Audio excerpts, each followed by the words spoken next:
not some few individuals. You just read my mind.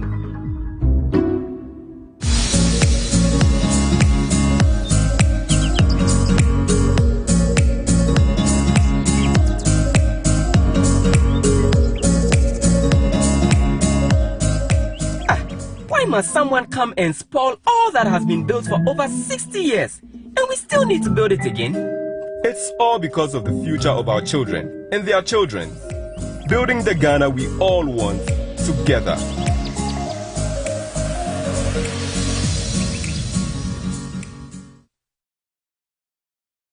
That during that period when he serves, it is meritocracy rather than mediocrity that ruled.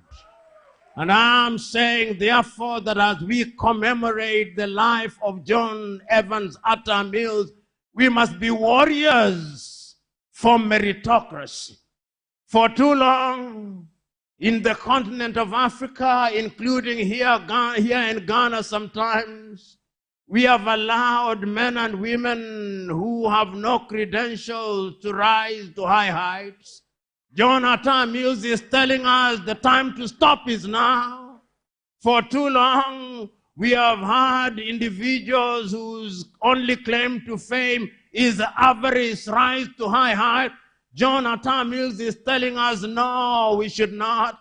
We have for too long allowed our institutions to be led by men and women who have no business leading domestic and village cattle dips, because even the cows will reject them.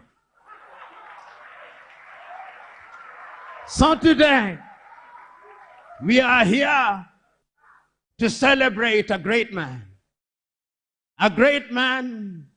who served well, a great man who believed that you are not successful until your successor succeeds. A great man who believed that life and political office is a relay race, that you run your leg and hand over the baton to another generation. A great man who recognized that academic excellence combined with political excellence and agility is indeed the recipe for success. A great man who knew that servant leadership is what his country needs. A great man who knew that simplicity is the highest form of sophistication.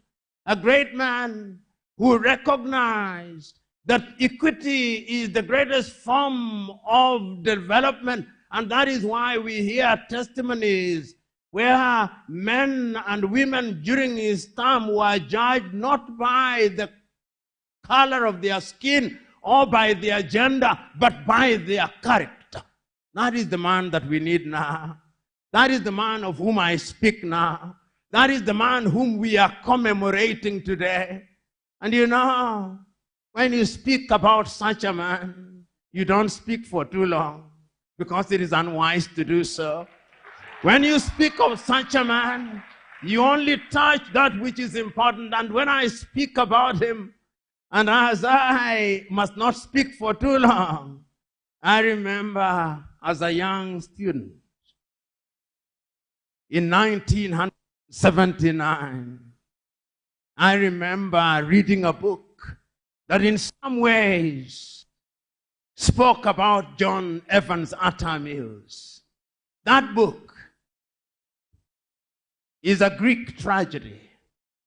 That book is Sophocles' Oedipus. And I remember in the very last words of that book, some parts are relevant, but some parts are not relevant. The relevant part that relates to John Atta Mills is what I will refer to when we speak about him. Behold, sons and daughters of Ghana and Africa, there lived John Atta Mills, one of the greatest Ghanaians that Ghana has ever produced. He came and served for a short time. He served in humility, in recognition that success must never be defined by he who is successful, but is defined by those who will live long after him. Today, I can make an announcement that indeed John Evans Atta Mills was a successful man. He was a successful man because 10 years after he was gathered to his fathers, we are assembled here, young and old, to commemorate him. He was a successful man because we are gathered here. We are gathered here from traditional chieftaincies, and we are saying he was a great man. We are gathered here from the academia, and we are saying he was a great man. We are gathered here from the political arena, and we are saying he was a great man. We are gathered here from the students who are eager with curiosity, and they are saying, although we did not see him, he was a great man. We are gathered here because I come from Kenya, and I am saying he was a great man. He must have been great indeed.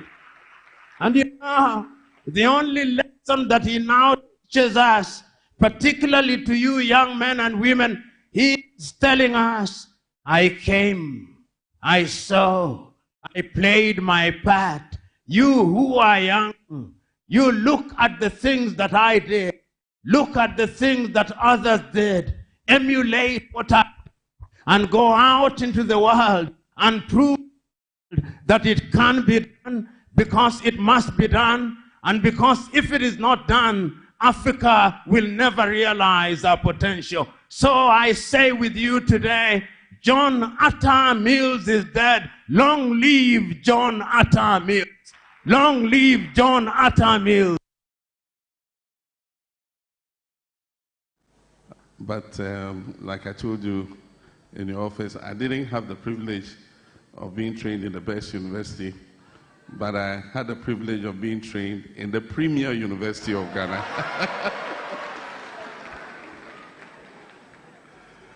Our chairman, Honorable Johnson Asiedu Nketia, my running mate for the 2020 election and former Vice Chancellor of the University of Cape Coast, and also Minister of Education, Honorable Nana Jenopoko Ajiman, executives and members of the Atta Mills Memorial Heritage, and indeed, as Prof would have said, to cut it short, my brothers and sisters, and everybody qualified as his brother or his sister. So my brothers and sisters, forgive me, let me stand on existing protocol. And thank you very much for this event. Let me thank the organizers first for what has been a year-long journey. I remember when we held the first lecture in the Premier University of Ghana at the University of Ghana, Legon.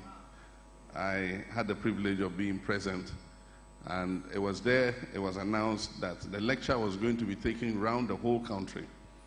And it has gone around the whole country. And today marks the climax. I think they reserved the best for last.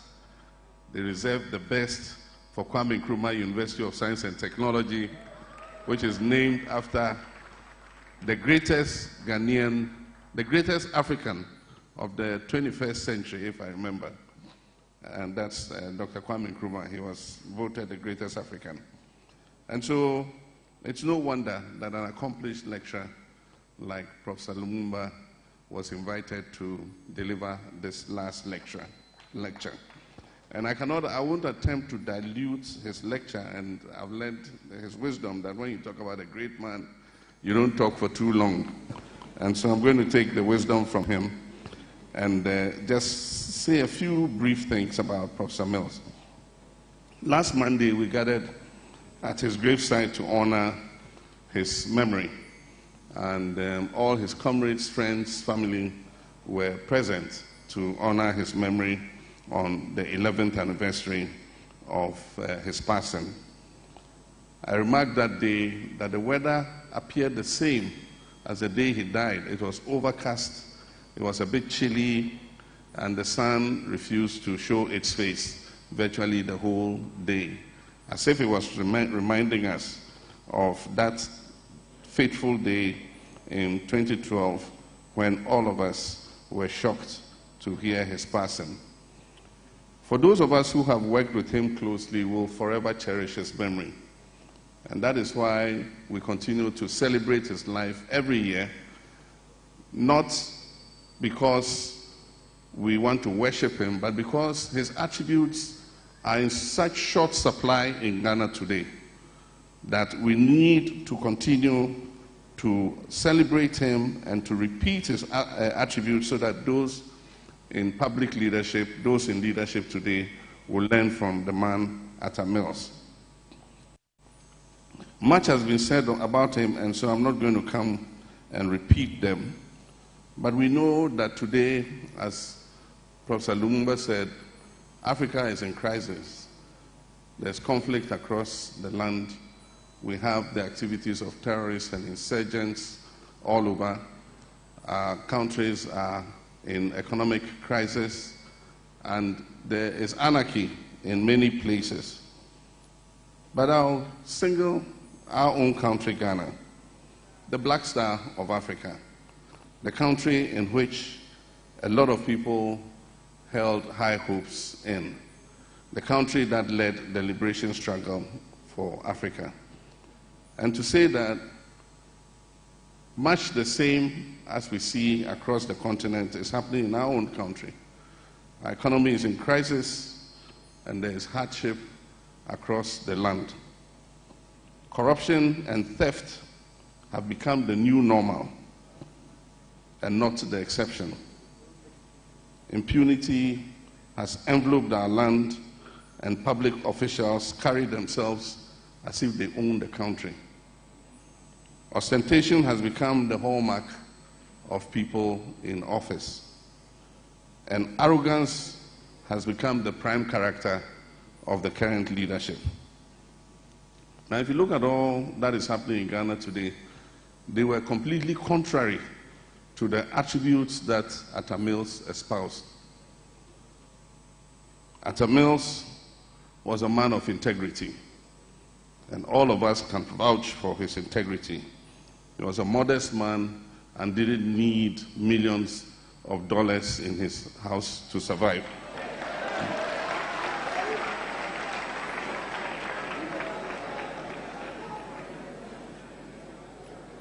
Atta Mills was humble and respected everybody, from the oldest person to the youngest person. He treated everybody as a human being and treated them with decency and decorum. He was a very practical person, and he was a very transparent person. As one of those who worked very closely with him, I'll share a few anecdotes that will put his persona in greater perspective. We all know he was a man of peace, and his mantra that we all heard all the time was Ameze Mepe Asumdwe, and that is how come he repeated it so often that his opponent thought they were mocking him by calling him Asumdwe Hene, and it actually became the most appropriate title for him. And so in Ghana today, we all call him with pride the Asumdwe Hene, and that is why the park where he's buried, where we gathered to celebrate him just last Monday, is named the Asumdwe Park, the Park of Peace. President Mills in 2008, when there was a lot of tension in the land in the run-up to the elections, macho men were running riot all over the place and threatening to inflict violence on people just to capture political power. He famously said, "No amount of political power is worth shedding a drop of blood of any single Ghanaian." And so if he was going to bath this country in bloodshed, then he rather didn't want to be president. He didn't want the power.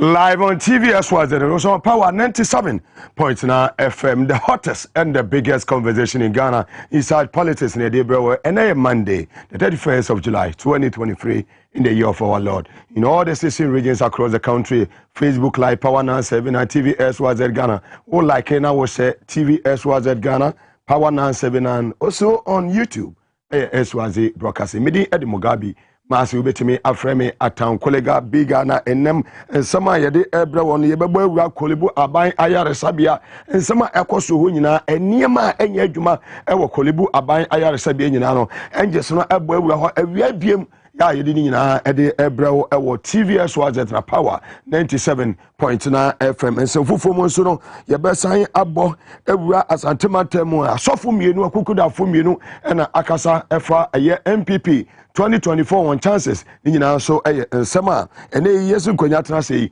yede ni nyina ede ebrewo ewo TVS wazet na Power 97.9 FM. Midibiem Edi Mugabe Maase ubetimi afremi atan kolega biga jumaku adawroma ya omota ye che djumadi ebro Big Ben tablet omoso eka ho bema obegina wona so etimi abo adwuma yi a no so binya Big Ben tablet na etumi aboaw sanso ana sadaka se koma Spanish garlic mixer and capsules omoso adawroma kan wo ta kire bi taemu na ne djumadi edi ebro no Spanish jinko capsules so etato edi emayen ene ewo TVS wazet Power 97.9 FM so also S natural mineral water ensupa Ghana fo nyina gye atom sa wotopo no de afrado fo se ye ana se garden bia wo ye no nso se wo de serve ahoho no S natural mineral water dodo na opetu abra Power FM ya 246 abebese street wusu dodo bia pe bia no track na fabra ne belude ne fako oba humisa Robert ya dodo bia pe bia no wonsa ebetumi aka Hebron Hills International School was excel and shine oba ne benya tete pa ne dachi besi ni ya foundation is very very important hona asa wode woni kire na wode ba no kono nya tete pa media annual of a year and someone with the one of Hebron Hills International School was excel and shine jumako nyina dawroma e kan wo bi na a Power specialist about hospital so no omoso e kan ho yenyimu omoso techi den ya de jumadi ebo na muzu herbal clinic so e kan ho bi jumako nyina dawroma na eboa ya yetumi de jumadi ebo midibim Edi Mugabe Maase obetimi afremi atan kolega biga smeti wo mo meda me ho na afre maba me ba afre no yagebre the baby and some in Eddie amount our Power and the TVS was there so and that for me no be sin konya in ba Mary Awuzi a former Ashanti Regional Deputy Women's Organizer Mobetene ka ewa ha so ena Asafo J a former Deputy Ashanti Regional Communication Officer of the NDC onso Mobetene ka nyame ya aduma wo china me guest KKD ono na china ni be sim konya wa ha na di o my Ghana ho enkomo kata asese proya adokro o man niam atimi koyi o man mu no ni nyina no china KKD yesim konya ye bebie mu de amaye na hafo ne etiefo nyina ewo inside politics jumedie so medame wa basimeti wo mu be san ya to aso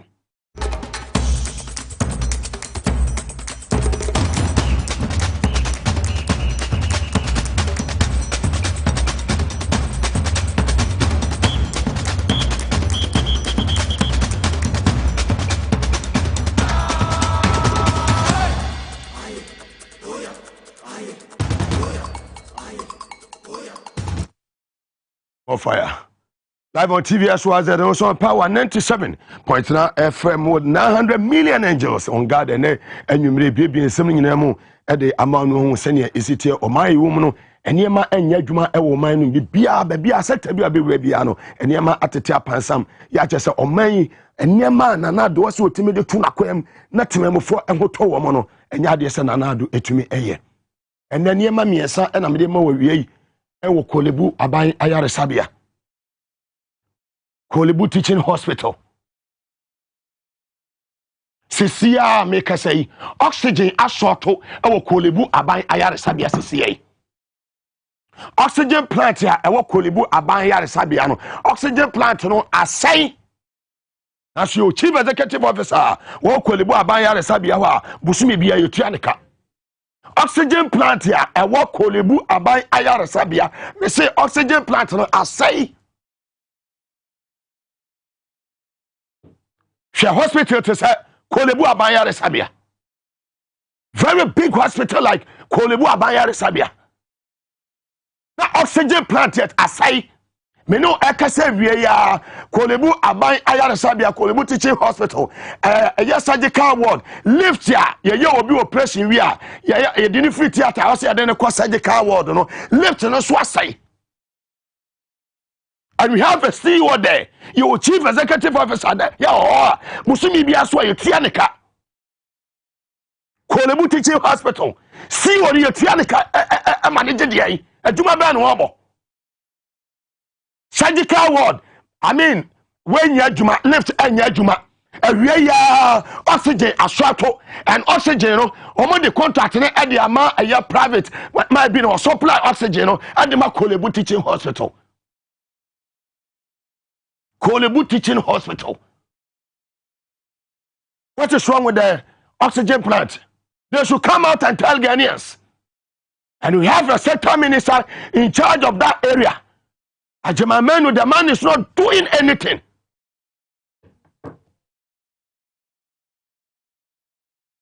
The man is not doing anything. The man is not working. Yes. Osumi swani tu omoka. Maya yomo no. And sesi amene okasai. Woko eya dialysis center. Ewo Kolebu aban ayaresabia. Dialysis machines ni bebre asese. Asese bebre nya adwuma. Yes. Makacho asa Ghana ha no. Baby bia ni ho asembesi amente. They should come out. Omo issue statement. No more explain why oxygen plant na enya adwuma. Omo issue statement enje de tia lift ya awasa de nipa kwa surgical ward no lift no so nya adwuma. Dialysis machines na ase no eye de ana ya techma wo ho. You see you. More fire. Sha wemu eye niema oxygen. Hospital like Kolebu na oxygen plant nya adwuma na oxygen ashoto nti se ye de wakosesi ase wohia se ye ma home a oxygen na de ba ma wo no ashoto oxygen plant na anya adwuma nti ye de ba ma obi wa outside and munya video no ready ma me sesi ampa cho bibre ya ye de car free outside na yakof for oxygen no na the ababe wura Kolebu abaya sabia ho and oxygen plant na si wono samoa na makwate ne tema se the abaya mo de sa contract ne ba ma wobi na manya tobo ho adi a mo fix that oxygen plant as soon as possible. If it must be done, it must be done well. You nipa kwan ye kan ho asem. We are talking about oxygen. Me say enkwan ye ton no supermarket. Nippon kwaya ba kope yan ton kwa wo supermarket ye leaders no amoya enema bi wo ha eni se esi enema bi wo ha so hospital like Kolebu na motimi atwa ma oxygen plant no asai na modi ama private outside and no supply oxygen de ma Kolebu teaching hospital. Fire burn you all. Power my way here left in your juma dialysis machines be brasai. They should come out. Catch you say, on my way, Ghana is not different from Mali. Ghana is not different from Guinea. Ghana is not Niger. And Ghana is not different from Burkina Faso. I was here to 2 years near and near my phone, near my tata say no, and a man Mabununi Timmy sorry. Nanado on the 6th of December 2016 on Peace FM. Sha, mama, oxygen no. Obo ko supply you. Obo rap ayo Kolebu teaching us. Obi ko Facebook live. Power 979. Power to the people. Me kasa with evidence. Yes. Ene jira ho no. Oxygen ni simu no. Oxygen plant na wo Kolebu no me say nya dan enye adwuma. Ye from a kolega biga Mugabe Maase. Ye betra ho ye onkofo a Musumi bia womo ye do mato say omo mo adwuma ne etu omoka and they are sleeping on their job. At the end of the day na me no taxpayers money na dia momo. We be a Facebook live. Power 979. Power to the people. TBS was at Ghana. Ko Facebook live me jina call ebu sesia. Me do adro. Private man ya di oxygen esi call ebu teaching hospital asem na making. And touch 79. Power to the people. We are message Power 979. Obi go Facebook live. TBS was at Ghana. Power 979. Facebook live. Atankuliga biga we ya se see asem na make achire. Hospital baako dialysis machines bebre assessai hospital baako awie ya surgical ward lift ya ediko surgical ward say you do operation no etini pa na ya pa ne yem no ya be soa na ya be ne dan ya de na surgical ward ho. Power to the people. Oxygen so say obi ehome anya ya de oxygen be se ne so no oxygen plant no so okolebu no so ano so asai. Maya yomo no. Woka no kura ni pampa no kura. Yes. Woka no kura ni pampa no kura o. Journalism na ya no. Me anya kontomre journalism na me yo. Me kasa with evidence. Hwa Monsanya Joe be mame. Na that's one. Surgical ward hono. Surgical ward hono so no yakwara se de hon so no wo I pass left ni nya adwuma mo swagel this afternoon our surgical ward. I mean mami friend so I mean awura me mu ahun ya se joma ma beba ye dia be mo papa de Ghana for power to the people. Yes, the center itself cannot hold o mind be bia saying na na do ni ministers we must say bibia o man from on the 7th day of December 2024 Ghana for be chire mu nyansa papa scan de mu nkoso nwia mo fa dollars ne hyehyɛ mo paase mo fa bi gugu politics mo fa bibi enwu mo politics atisi mo fie num. One day, power be change. Na se table ne tenia. And you be who member ukruma. Table ne tenia. And you say be who member ukruma. Now we so for a friend Prophet Kofi Amponsan, or a founder at the House of Ezra Worldwide Ministry. Was so no pa dear. But we be when yes sabia. What's what they say yes and one another.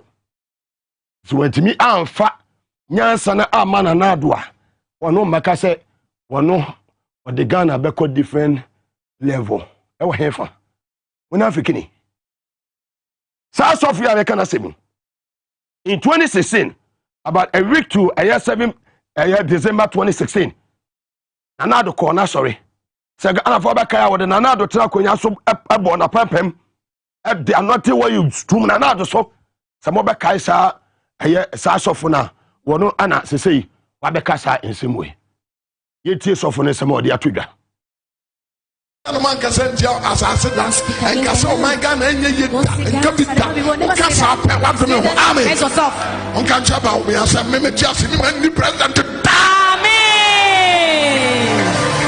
amen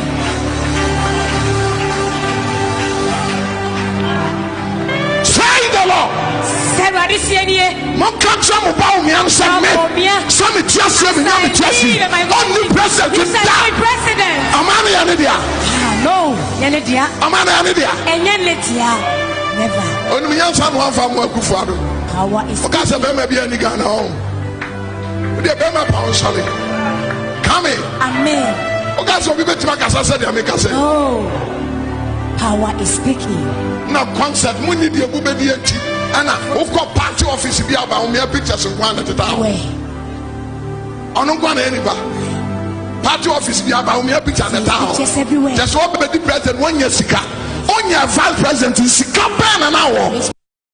Fantastic. Say asofo na kasa. Na asofo na kasa ni nyina ye Kumasi asofo. Enka fo no mote wo ye dan. Jesus awon ofe.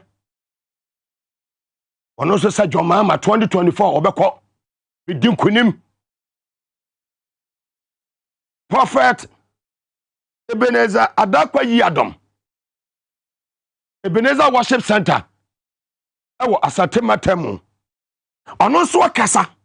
Se Jomama no Yakopon wa yini dada. Prophet one say Jomama nyamia edan waso aka bi do ba nyamia yini dada. Prophet one yanko.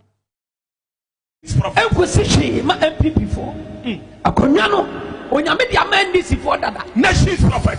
Eti Ghana dia ye to abane ya amamere kwanso a eda ho. Eti ye to abane. That's right. Ne dia afna asame yewura mama asan swan bi. Mum say ye to abane ma abane sad return 1 pp amamo mu dia. Anya dia besi o Ghana ha. The nation prophet 2024. Me na me ka kiro. My God. Dey bia me kan kase bebo na me yi na dia mo ma bi ka kan dada. Afia shase na me sa kan biem. Enokre. Dia sofo bi kan bi obi anya din. Abane ya to bia. Ye bubu anwie. The nation prophet one. This is the document of the nation. That's right. You got your mama Ababio. Yamakai. Ubetima record the ato. Yes. Baby, Timmy said on Yamina Miswaka. Guys. Menamikacho. The prophet one. And people Sumuntia. There can never blow some ye. And the sun come out. Omupeda Yewalankash. Yewalankash. Nasa Yewalankash. Omne obo bia nya nadwen se obi bebi ni aba no presidential candidate no ama na sabia song wo benya bebi agina asapa na American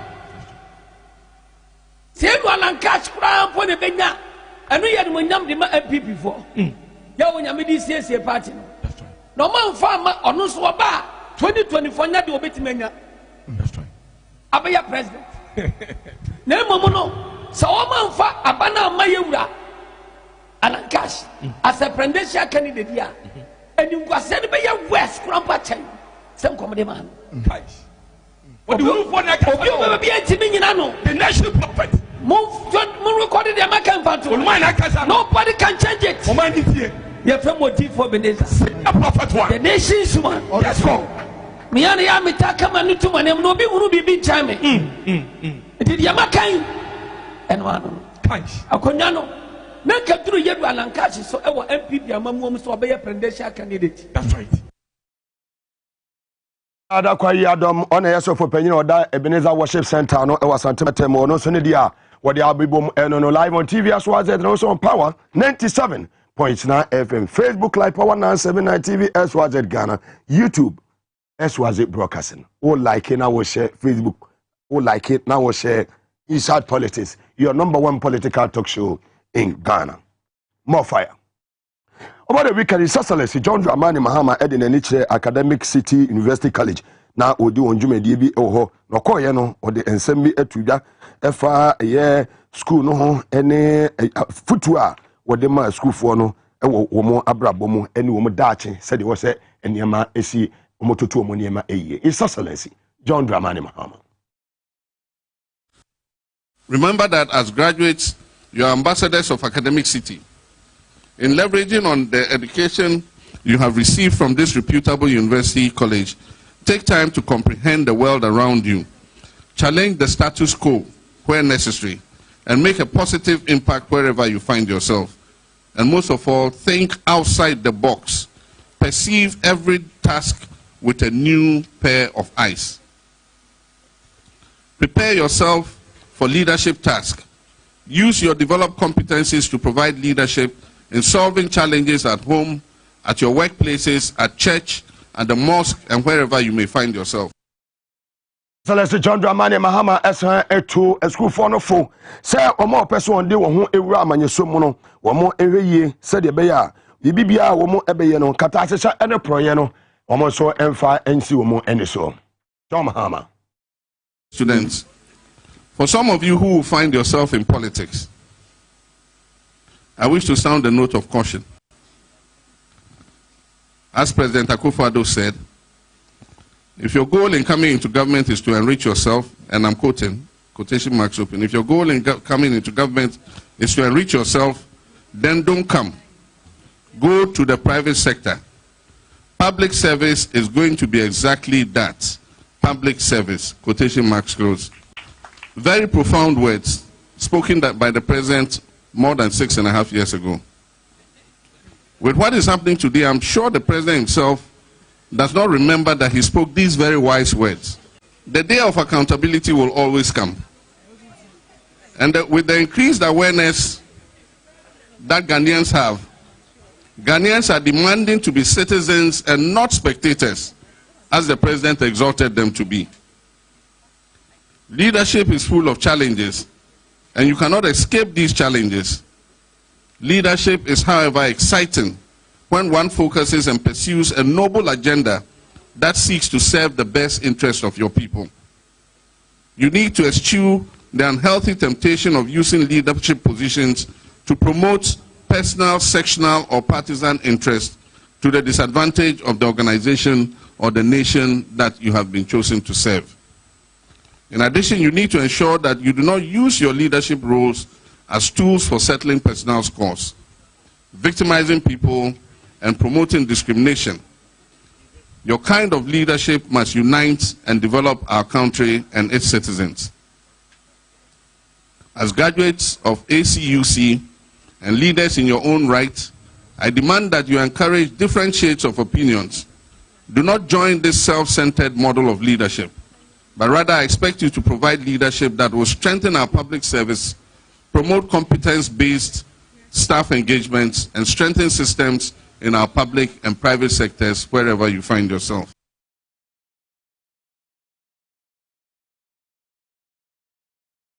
Excellency John Dramani Mahama Ensema Ode Tubiano live on TV as well as and also on Power 97.9 FM now affiliate stations across the country. Madam ho na afi yaba ebesi nkonya na ya kenyina ne ede atoamo so ene yentumi emfa trending issues no emma ohene babo amabene yentumi ameka misa ne mom no madam ho aba me ba ya ba be cheska nti sesi anofa to mame sa 274 hash ibe cheska Ibabe mauska wutie mi na mes wo san escape go phone so won sa be kasisia sa 274 hash na sending wo send we a choose power fm choose power fm wo choose power fm ewia afei oto ba ko a eye 5 Ghana otu mienu a eye 10 Ghana nti to ma me ne yenko I want a better 5 cedi only on MTN Momo. Only on MTN Momo. When Sabeka Sisia Fatum Mame. Fatum Mame. What was I chase can Sisia na? My ready, me chase can Sisia. Wow, share 20. Ucha for 20 na better. More now sending no and our chances so be win big you know so e ho edemawo power to the people TVS was it mo fami tumi sisia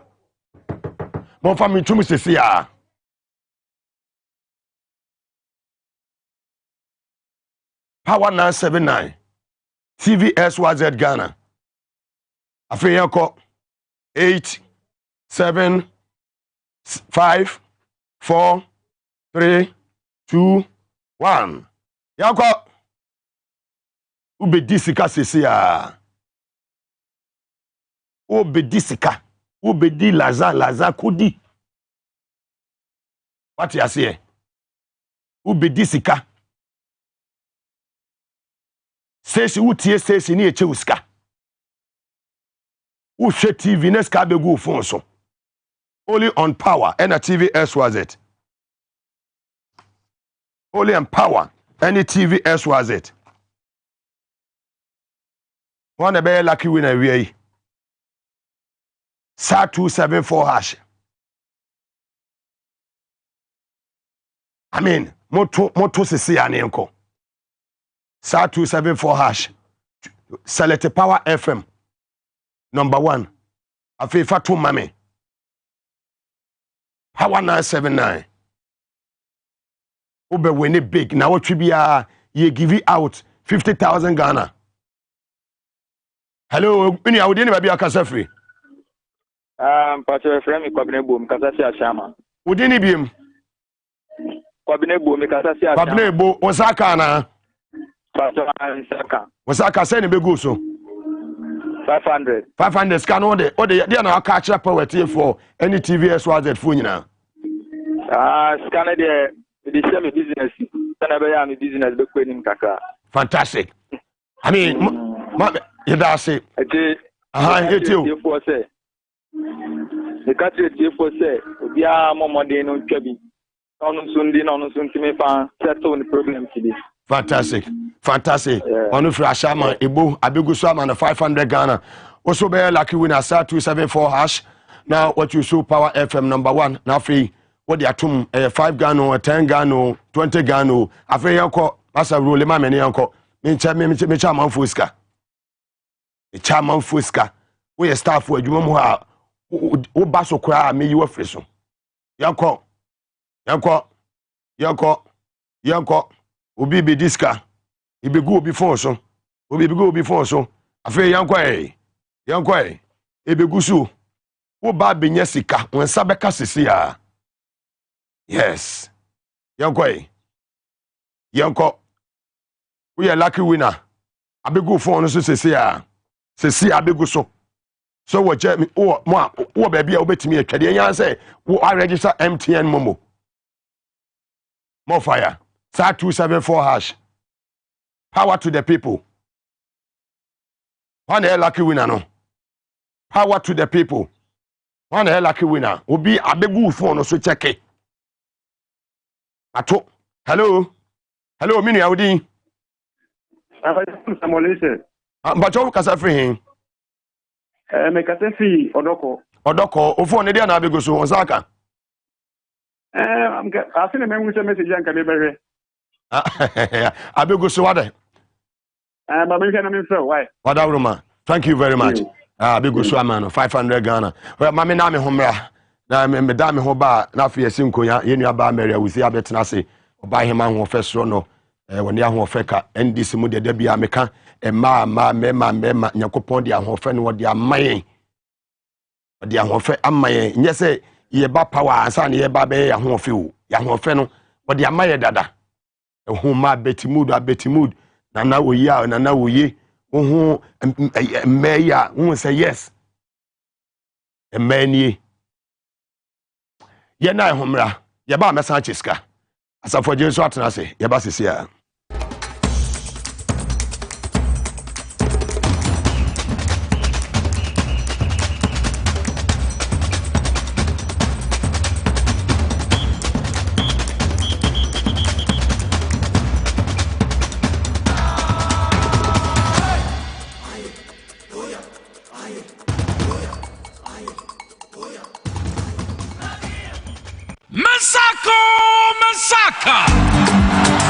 Easy on your Power for Massacre promotion. There isn't a big or you're big.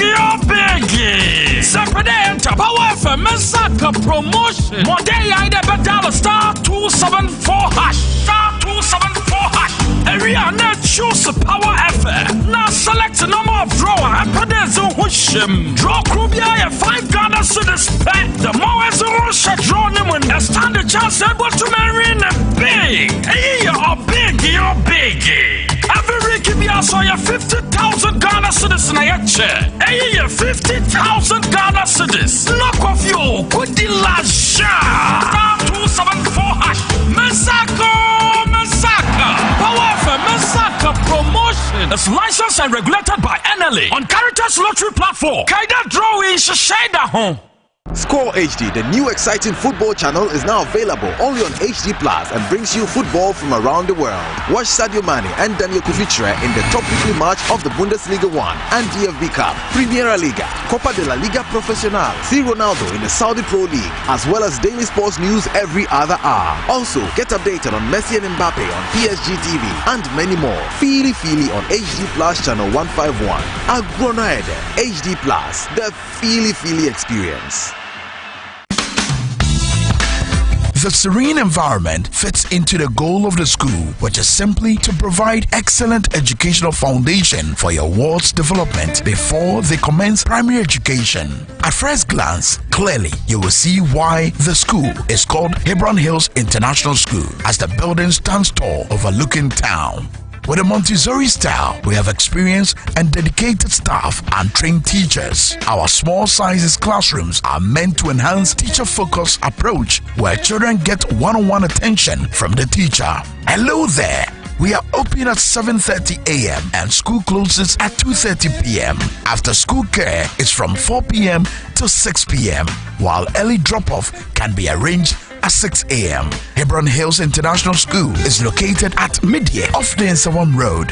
Locate us with GP postcode GW0688 Ga West and GPS code 06884870. You can contact the school and make further inquiries on 050-876-2375 or call the office directly on 0302-918768. Email us at hebronhills.school@gmail.com. Hebron Hills International School. Excel and shine. $405. Notice lately I've been drifting aimlessly. Bids, the actual retail price is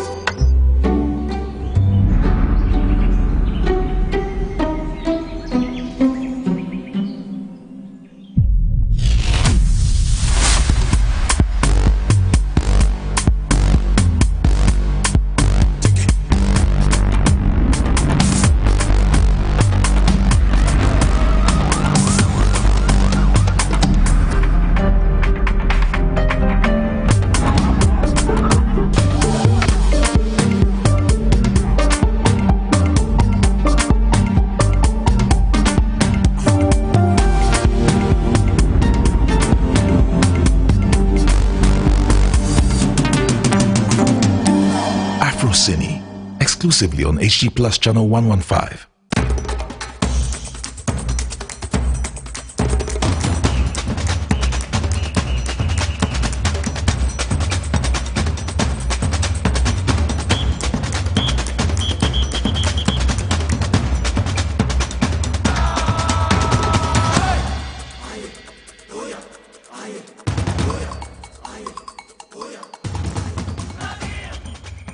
Viewers, was there to know some power 97.9 FM, the hottest and the biggest conversation in Ghana inside politics and Wasugusu Awuti in all the 16 regions across the country. Baby, I'll be to me live. So on YouTube, SYZ broadcasting, Facebook Live, or like now share TV SYZ Ghana Sanso and a power 979. Yesim Kunya Inuaba Maria Wiziwa, former Deputy Ashanti Regional Women's Organizer on Watnasi, Sanso and Asafo Jinso, a former Deputy Ashanti Regional Communication Officer on also Atnasi.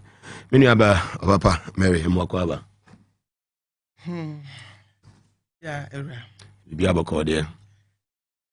And your bokosa. But see, I won't quite be can say, Edenya Maase, Namatis, and your bokosa. And ever can some Semoho, Cecilia Dapa, and Semoho.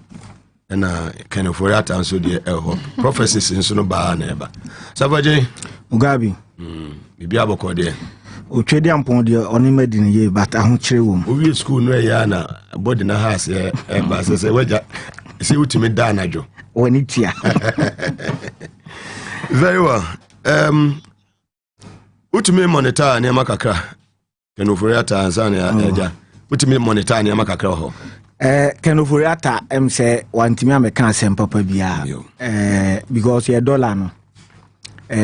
Mugabe di jina ne jina. Me who improvement be abam and a fuel a yetono Mugabe and so no born a yetona de failure can no I said to Namunti sign body I could do 5 cities maintain say body betting bako let me do 5 Ghana cedis.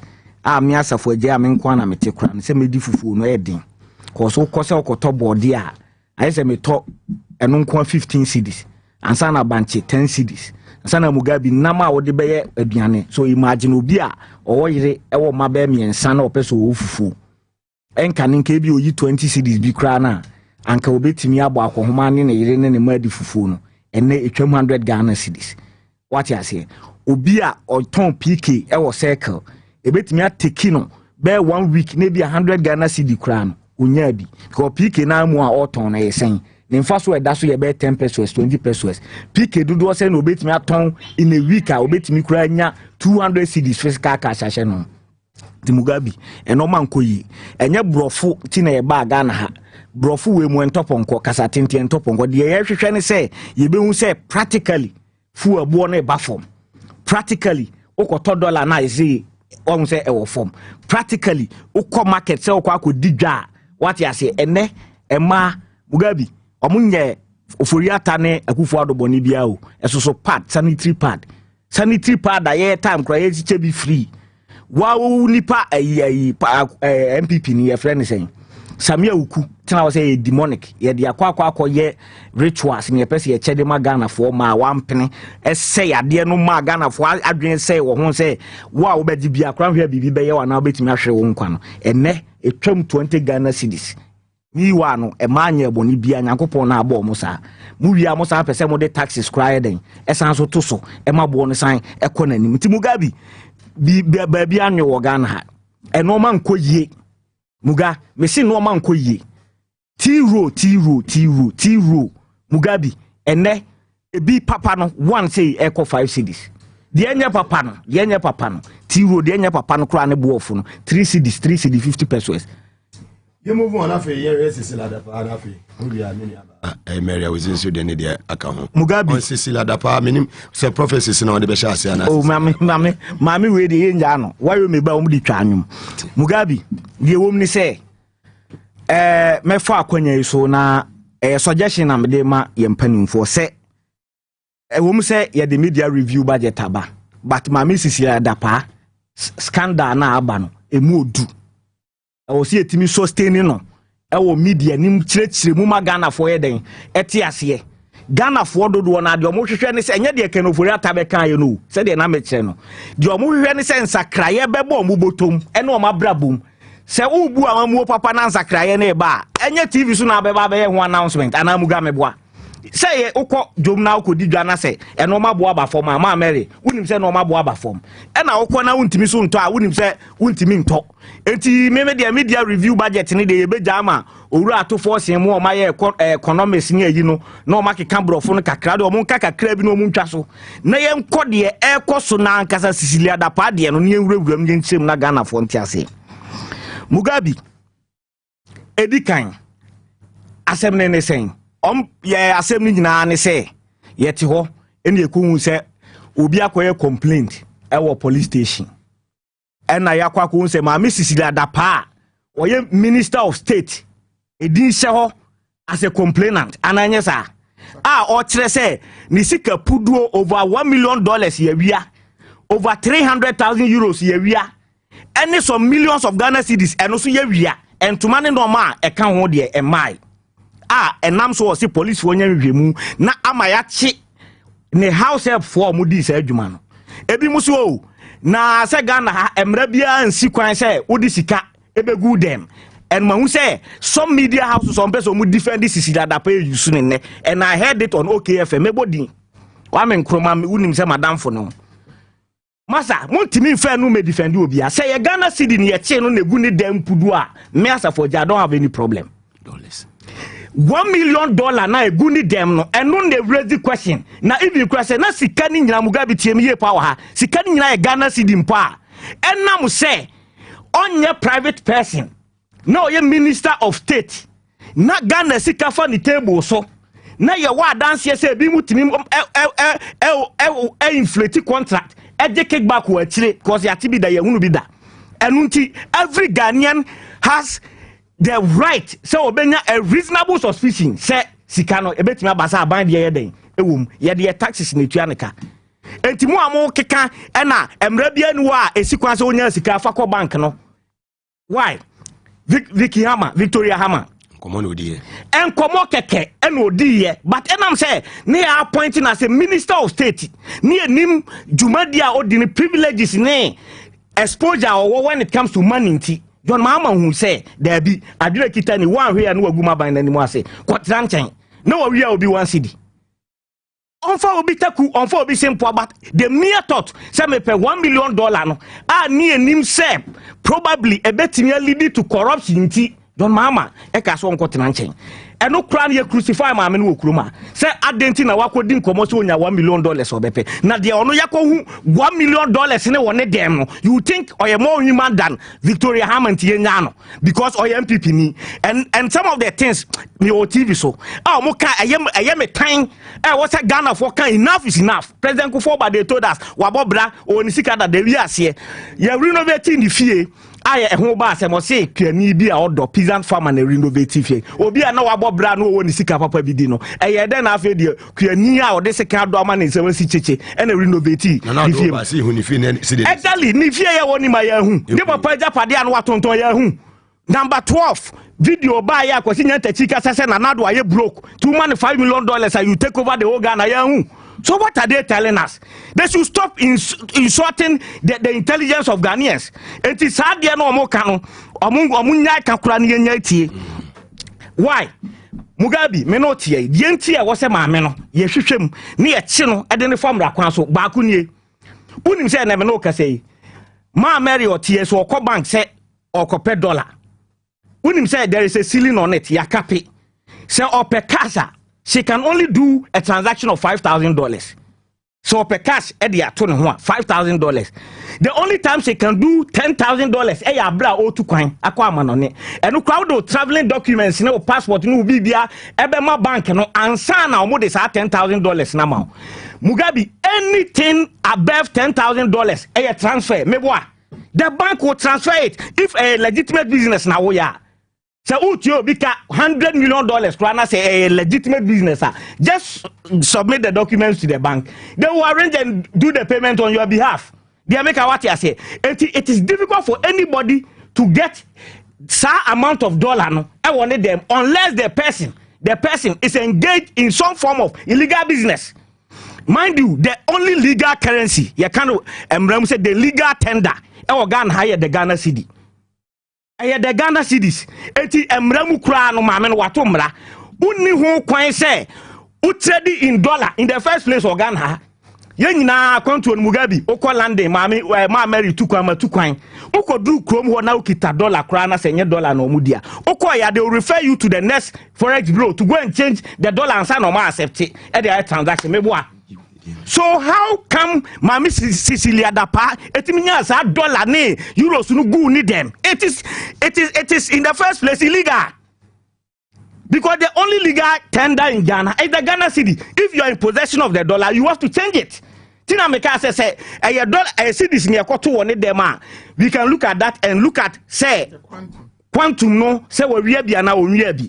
So among for nya sa distinctions we susu now no apostle adomochiri edina TV so say enya Metro TV guy no local forecaster no apostle adomochiri ti wo say oh de adomochiri eti TV so say sika ni bi sa kwada no wo de tie o si sika no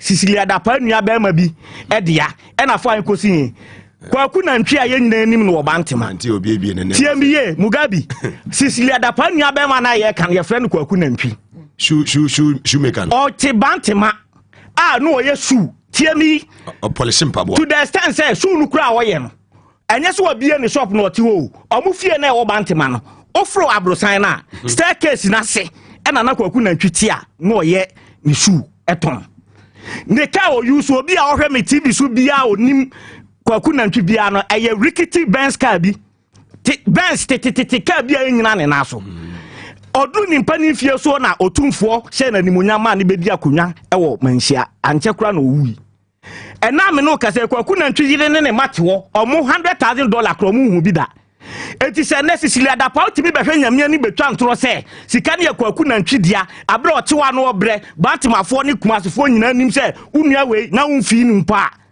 ukasi yedimi se ni trimodin dabi kwaku na ntwi we la oye masasi na meba o ma Mary granted on se nipa obi wo ho dwen so yes ma no de ho to asemu kwaku na ntwi awu se na busuafo kora nim so $1 million sa be di Sicilia Dapa o abusuafo no konko je o makra nso o ma abusuafo no monko Sicilia Dapa fie monko di musika monko because mo to mo ntina ho grosso monko di musika e kire se mo papa japade no wa fa kwati kwa so di akogu ni dem go obi anu obeye wela obewele ni sika nyina ama Ninuaba Abran Eden and Mao, and Rabia Crane, PNDC law 1 doesn't allow that. No.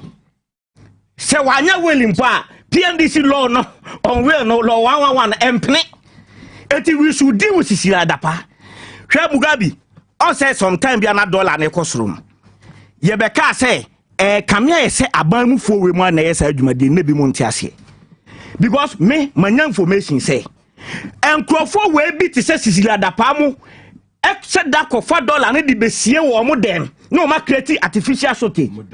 Na afa dollar rate no because of say assorting no na demand aye more. Na afa de e cost price dey e cost nti e cost duru ba bia no mo dollar na ba black market. No sesa. No masisa. To amudi dividend na no masisa sesa no mba ho de agudem.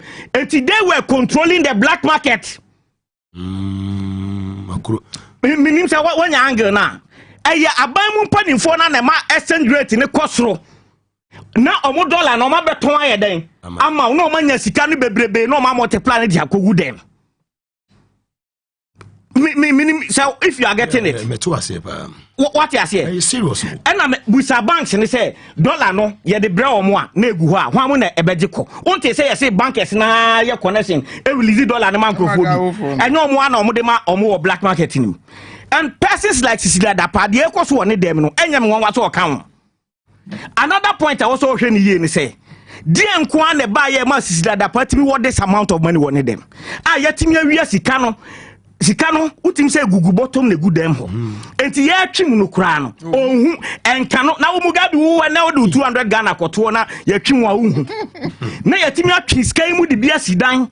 E de bia my boyfriends as Gracia. Aye munno masa atoto cars ni ade. No kra nya say boy S fo nyina nya. Na me say na Gracia no say guy no tua Gracia man former boy no. Ama yes, it took rumor na uti say ekoso say na wakola we dia man boy say na dan we wato dan we ansa na about me compensate pa was a man style strategy no mo mai enti Mugabe what you say it take sa rumor no ene ma okohwehwe ne dem ko hu say sika no so aye den ate na me Ghana ha say na kufu ado senko na aka ho asem say euro no ka ho na see Mugabe Ghana ha say o my way serious ka wo say nkola we mo mu play bargaining say yemfa mu ntum mu de mu nim bia mo nka so that we can get to the bottom of this matter yemf omu mitigate omu sentence no do you know why nkola no betimi a kyerɛw aban mu mpani form na disika ne ba ho akwatimi kofo bia wonya 18 years what must here nkola no betimi a kyerɛ the type of cars a eba fie wa nadwo eba gi sika ne bi ko because say sika we am say egu Sisilia Dapa ho no ma wadwe nya wo say eyo no nko ani sika enyo no nko ani sika I am telling you me say o yes say small aban mu mpani fo bi Mugabe special prosecutor me na make kire o okoboko wura ho say di bibia ni ho ma be ka kire na me na make kire me say de no mo kata so sa sika no egu dem ho no ma wadwe nya o say asaban nipa o ye minister no ye no nko ani sika for all you know o ye say si man panimfo ankasa ti so mo ye plea bargain na kola be kire o ban mu panimfo ba fie wa na jo be fa sika no enkrofo adi sika no bra no mo de koto dem ho so that ye betimi on for di kata na ewo mu a edi sa adwuma ni nyina na ya sevi o my Ghana Mugabe ene saban we serious and ke betimi a conduct soup on almost all the government appointees na ka politics I would do me see Mugabe say ye soup take it from me say ye soup enye bank account so all the appointees fear ma Mary IMF 3 billion no aban we abetimi a bail out aban we ya appointees ebetimi already sa 3 billion no from omufie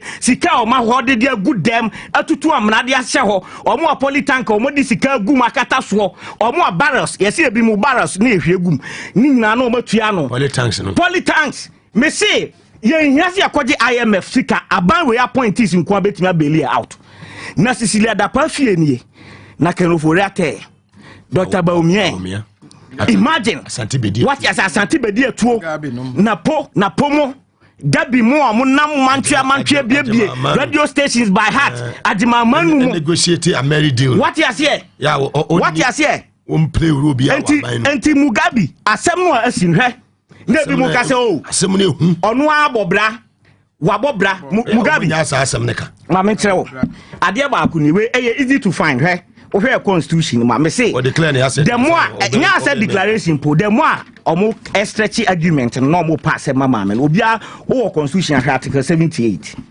ohe article 78 wa ha Mugabe kama osisi a ohe article 78 minister crowd of state no uni ho kwan so be any ma Mary any Article 78 clause 3 or say a minister of state shall not hold any other office of profit or emolument, whether private or public, and whether directly or indirectly, unless otherwise permitted by the speaker, acting on the recommendations of a committee of parliament on grounds that holding that office will not prejudice the work of the minister, that no conflict of interest arises or would arise as a result of the minister holding that office. And in the first place, who a minister, the rights of your business is crying, no be holding business being your name no crown, constitution is you coin. And he said, Wakwaya business, most stress ni sika, ni business sika ne gookradia. What British constitution was here or jail straight. And yet, say to no truck or my speaker keku. Speaker better committee to look into the reasons why he wants to do business. And based on the recommendations of the committee, the speaker can either decide, say, Mama, I can't business and I'm quiet. This cannot be a business. What is and American? Send a meeting say transaction be obey piano beyond $10,000 who receive cash in dollar. A year, you better wire to a foreign account. Okwase ukoyi sika so a ye ma anything above 10,000. What you say? And also, so deeper, who person who try to be say estate company crown a water down free or more. They wire this car, the money to the estate company. Your mouth handle cash. So how come Cecilia the party mean $1 million? And $1 million. Any 300. Any say. I don't know. Say no. $1 million. Any over 300,000 euros or more. Any other millions of Ghana cedis. Oko declare no. Obey under declare because we are smart. So them so can get the exact figure now. It's more than that. Mo kaso so yeah adwuma we ministers kaba nsem. And also social argument in Enfa. Metna si na me fan say, Yemfa ne Cecilia Dapa, ye tuane ka 30,000 a month. 30,000 a month. 16,000 Ghana. Say enru wo dem granted say wo dey 30,000 Yemfa an allowances in Bibia kan 30,000 a month. Na 30,000 a month no so kra on fa ne nsan ka 1 cedi oni bi. Fees or better now, so Mugabe so 30,000 a month times 12. Ebema, which is a fiba could be an Ebema 2.520 million Ghana cedis. 2.520 million Ghana cedis. Who divided by the current dollar rate with the Mamenya charitable 11.5. Ebema $219,000, 130 pence be a guso. A new $300,000 in pool. And he granted say. Mama Cecilia Dapa, so betina konya so kra no the salary a oje on finance anka and ani nyina oje anu akọ converting into dollars kra no wo de agu ni dem a it goes nowhere near $300,000 talk of $1 million. I don't know so what must ya so I no grant me justify say o timi what else can e won dem all right but the man was see but as me coming about Mary I was so na 20 on so there over to you many abema. That's any akwenya kese to see how their mammy platform kese pa. Fantastic. Massive phone in answer show. Massive phone in answer. Nye Hong Kong wiase phone na ehwe. Fantastic.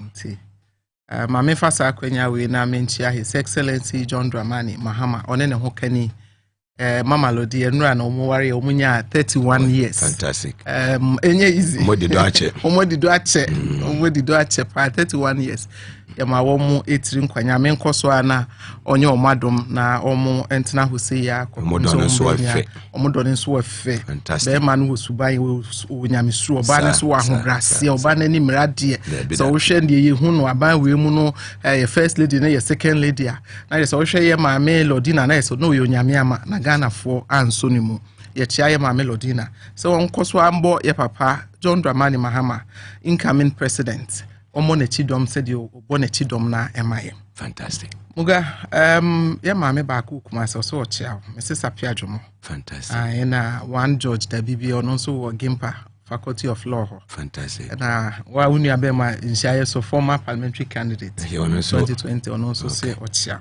Majoana ne Majoana ne mi ankasa meba Audrey ono so Mrs. Norma ne ma Ophelia so nyina so mo hwe fantastic yo mini abema ye maame Cecilia da pass mu na mitia na mera ho yi mera ho pa because some of us ma yenso ye remu politics no ye remu say baby aye maame no kokodu ye yenso ye betimi aye adwuma boa ye party na ka beba ba mu ne yenso enya sa position because wo hwe according to studies say mpuntu owiase nyina be ye pepepe ka democracy, equality, equity and then social justice and women inclusive and all that na say Osha according to International Parliamentary Union Report 2020, I would say it will take the world more than 100 years for us to arrive at gender parity in national politics and decision making.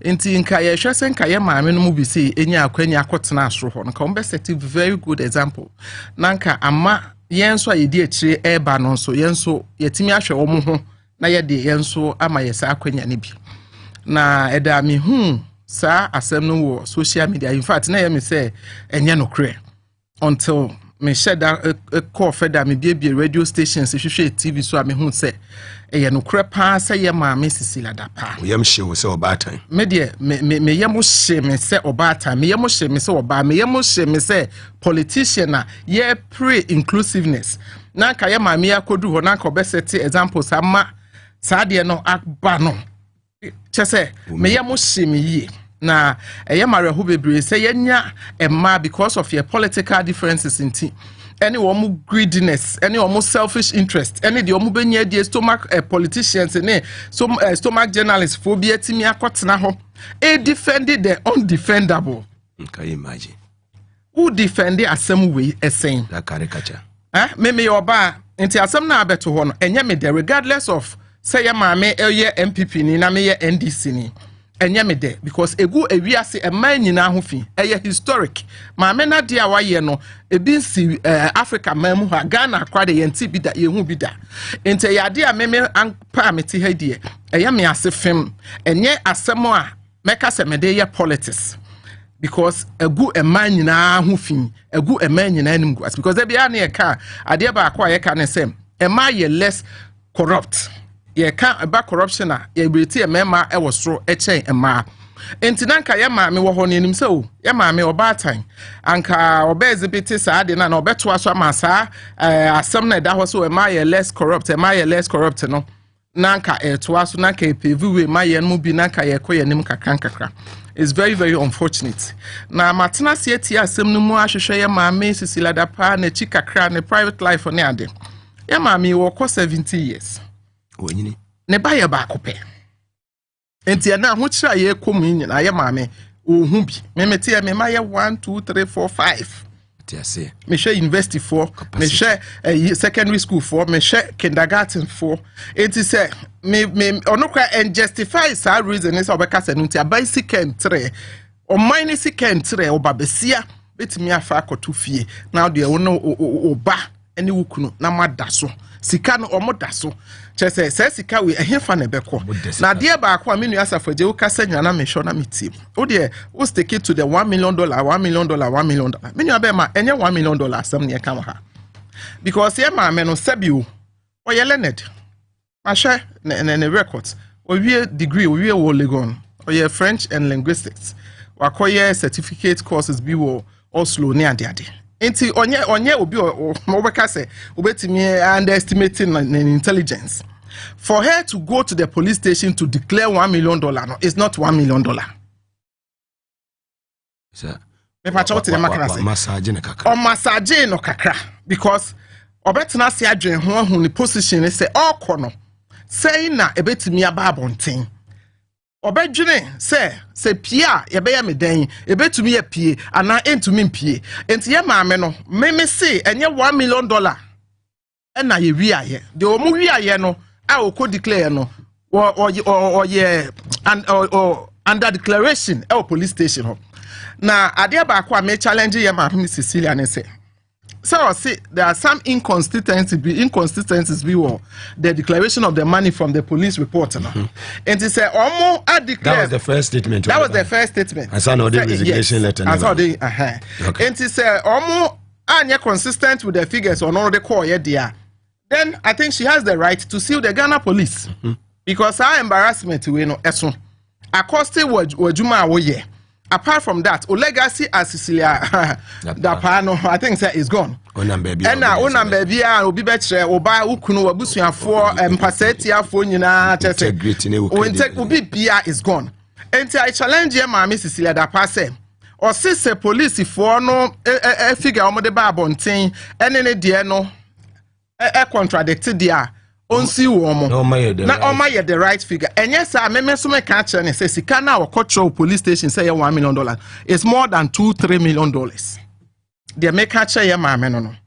And as Sikana here 300,000 euros now. One of the forecasters now, a virgin now, no more the Monsan and TV. So yeah, analysis. I don't know whether the scientific analysis was digital analysis was. I don't know. Our virgin now. Not the more or try to justify my you know. Mission is Christmas tree. Is this guy a serious person? Because as some way say no. And yes, some will bet me a bit in a habit me TV so can then Debbie Ghana for us was him because I'm Ghanaians are discerning. No, Ghanaians are discerning. We are not that foolish and stupid as Omujin say, yeah, no, Debbie. And as I wish I want to say Ghana for ye kumu, a ma time, a memma, and then maybe a while cotton is what I did one. We hear the way what you want me to be. I miss Omu ye then our mutimi manage Omufi. And I would see a money be a cold juma, yen toshe, a dianecra, ye dear cry, yen top. Now, what better now, or Babesia Timiako, or no one Cassan Antony Kunu, Ako police station, a call report. Would they let's assume said the Okayan and I said the Omokane is that figure $1 million. Say, would they back your titties, can Managan, Sikan, Nasa also change your quantities, can one no cry, uncle one. And sana to 300,000 euros. And the euro said that saying, Madaroma, Muma and Casa MPP for Muhammad Amudi euros could read. Now we multiply by 300,000 euros. Forecaster no kase. Yenikunu ena or mechanic senior architect. What the FN said the whole world he's the best architect. We're designing all the world's unit towers. Nina. It is at 300,000 euros. So no, Ukunu deserve and I say Ukunu. Sikana enye okay ya jitum sikano omutua no cash ana omo ma ne check ana omo ye transfer onfa saa de no meto Ghana fo anim eno na say ye hwehwe yes so ye charge sheet no so sikana ewom no de na ye ne de na de he na ye ne ya manya ne tie say ni kunu say 300,000 me according to forecaster na ya no ka no 300,000 euros so kunu aye we some buildings be kunu na ye architectural work ni nyina na be $300 million be $1 million okay ya jiatum ye de ye layman inti ya jiatum but me person me bu say abrofo omuntu ya cash say de Ghana for to ya cash. What you say because they are not corrupt. Into almost be electronic. Into almost show evidence that say or yes, Juma we no or more 300 and 100,000 euros. Yeah, the far bank way because on share international routes now anything above $10,000 or euros would the right Europe and now the PR and say would declare. And it's 300,000 euros. Brony bear ni wow they be free chrome cash. Ekuta one suitcase one briefcase mo dia brand wo Ghana ha et me busa Mr. Dapa any forecaster ne say he fan abrofo no di sika ne fa ya omudi tua ne ka 300,000 euros ena ye ma Cecilia Dapa omusi ni nua be ma no esika na ebeda ne dem a okay ni nua be ma no na nsem hu video bi oba no say o em so onim papa no nantwi no Mr. Nantwi no onim ne pa o say Mr. Nantwi ya o yesu sha as dem o bantima ha wo be wo tu for man di akonya kakra be 2 months bi no de wi sa papa no onya sa $1 million no e wo he onya no wo he e de adwuma na no wo ye because shoe shine no I'm not sure say we be a shoe factory bi wo Ghana ha no import and no import kra na SARS canon in a befa bank near the ade. It's records being a check. Now it's so unfortunate. Have you or yes, Sushan Mamma or Yewo or Mufia na Brosana say space cry wa bontin wonibi. And yes, stop. There be a fear container staircase once I am not space without one or tear or yes, Kakaga or sign Patemo Sushan. Na Patemo Shu cry now, one more Casa Cramant in the Yomo Casse. No more the same, one girlfriend. Mercy and Mappy Shu crowd. That's on the sign putting shoe. I don't say putting shoe crown. May say I challenge you to only $100,000. What I say, and it's unfortunate. The more they try to defend my men, sorry to say I normally looking stupid, but they don't see because almost at the radio so almost send phone. And I messed up almost munya science who know Omujin because Omumagana for looking like they are insulting our intelligence, like you said. Yenjimi sir. One of the days I over to radio so 2016 John Mahama nya ye kra na mo kan nkrofotie ene ye hu ye de ye hu enye ye maami ye nke no say to me that $1 million so e wo fie na me say enye $1 million me say maami ni fie because before office of the special prosecutor na bedru fie ho no na wo mo yi sika ni bi afifie ho de ko ena special prosecutor no call ye no sika na wo de 5 hours counting ye no na ye dollar na euro ana na ye cedis and also say kululu ne kanana any corruption be anymore adan na wo call ho no man declare because asem abeye state matter state issue it's in the public domain. What is in the public domain? NDC ma asem we wu no. There asem we dem na be na wu ayen mu bi ma ni mu be nya kwanya bia ye be ka say any say champion. What is here? Ye be ka because asem we say under His Excellency John Dramani Mahama ne see ya anka by now Ghana mu ache 4 MPP afactoring Kayati wota benka. Professor Mate Abekasa. And now for your they are busy sleeping, enjoying their monies. What you say? And to some way say now better and ya it's unfortunate. Me say me obi am supporting ma and kind call. Yes, women are their own enemies and all that. Me no me enemy. Ne momono ekwanya ma me no ye beifo wallahi me dwene ho a me say no ma me ye beifo onye beifo na de because onye beifo na ne bibi so edi enti na oba besia wo betimi atena fie na sika no kwa wo ye mo nsem wo sro am robbers enu nti na Mugabe me say sika na enyo no nko ane de o enyo That's can be the obi afie o na ka say dollar na omkwaje ba na short na we he e ba na mo nyama me na ti gata mu say $47 million 43 million Ibrahim ye ni free enso no kwa na de na nkofo kan no radio so udi natem so chairman sabo so munyina enyina kan bi ene sa chairman sabo so munyina betan say mra bi enhye ne say omomfa sika enko bank but there are regulations on forex. What is empty? Emrabians and sequine. Many of them are about Yanti Chrome Hana and say no more Chichigago for say or move illegal forest. Bank of Ghana acquired the new regulations about on the control of the foreign currencies. And to be a coin say, to get $100,000 cash, and yes, you Emra Maquine, you can call any bank. Emra Maquine, we are then 1 million for them, we are then 300,000 euros for them. These are the questions. And yes, and I make a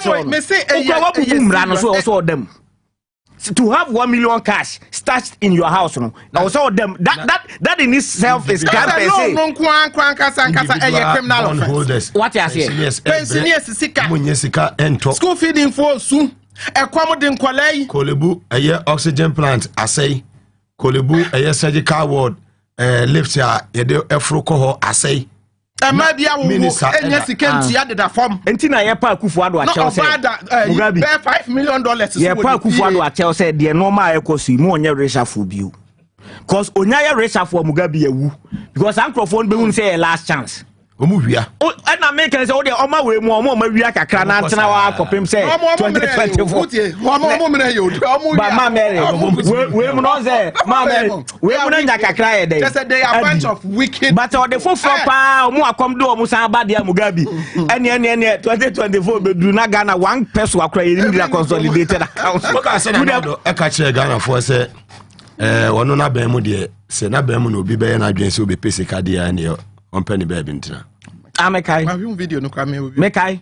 Na yeah lawyer Simsai or the nsemi tudwa wo ye law lecturer ewo Gimpa or the nsembi atudwa na on Joy News.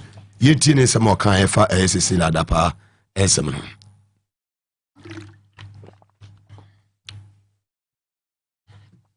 Well, let me say,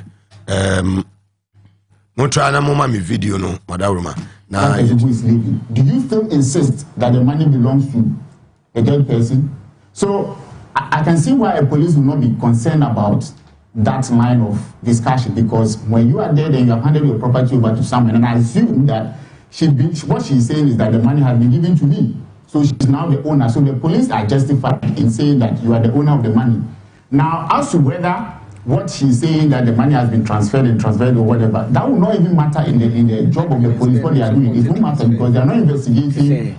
Yes, the funding. At this point, what the police are doing is to say that look, someone owns a property, another person takes it, and now we are investigating stealing. Let's not confuse the issues. At this point, the police are investigating stealing against some different people. They are not into the question of where did the complainant get the money from. So there is nothing wrong with what the police have put on record. As far as they are concerned, the money was lawfully in her possession. Therefore, she is the owner at the time. At this point, you know, the offense of stealing, you actually don't need to find out who the owner of the money is. Okay. So when the policeman is prosecuting someone for stealing, all he needs to satisfy the court with is that there is another person who has taken something and has appropriated a thing which does not belong to him. As to whether it belongs to Mr. A, Mr. B, will not play much, probably any role in the prosecution. Now, when we turn the table and we go back to source of the money, then that is where what you are saying will come in. Where did she get the money from? That would be, I think that is what the special prosecutor is trying to do. The police would confirm that you have a car and all right, but it doesn't take away. What I'm saying is that it doesn't take away. See, what the minister is saying is that the police should have put in their summary of facts that the money does not belong to me. It belongs to some persons who are dead, right? And I'm saying that from a practical point of view, if you're a police officer and you're prosecuting such a matter, your interest will not be the source of the money. Your interest will be who has possession of the money, who is the complainant. Possession. Custody of the money. So the legal ownership or the title to the money is a different question which will be gone into separately by another institution. Okay. So in as much as the police will be interested in who actually owns the car, in the matters of court and what they are going to do, they have no interest in tracking or tracing the source of the money up to the minister. Live on TVS was it? And also on Power 97.9 FM. As like I said, come Amuzu Herbal Clinic. Amuzu Herbal Clinic. Bema wa ye mere e wompem usisi na ehawo wo prostate aye problems. Ni nyina fa kodan Amuzu Herbal Clinic na untumi ema wo eja wayaresa kama pa. Bema untumi emfa ye yi.